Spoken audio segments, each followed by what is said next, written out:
WhatsApp में message लिखने के खुफिया तरीके आपसे शेयर करते हैं। अगर आप दो स्टार को इस तरह अंदर इसके दोनों स्टारों के दरमियान में कुछ भी लिखेंगे और इसे इंटर करेंगे तो ये वाज़िया मोटे अल्फाज में लिखा जाएगा। अगर दो वेव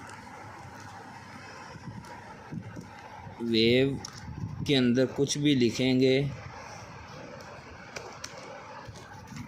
और इसे इंटर करेंगे ये लफ्ज़ कट जाएगा। अगर आप दो अंडरस्कोप के दरमियान कुछ भी लिखेंगे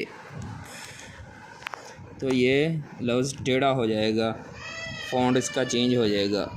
और अगर आप फ़ॉन्ट को और मज़ीद चेंज करना चाहते हैं, लिंक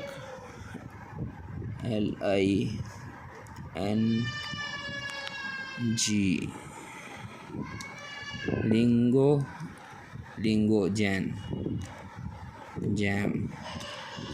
वेबसाइट, ये वेबसाइट है। यहाँ जाकर आप कुछ भी लिखेंगे तो आपका फ़ॉन्ट चेंज हो जाएगा और वहाँ से कॉपी करके आप कहीं भी शेयर कर सकते हैं। शुक्रिया आपका वीडियो देखने का।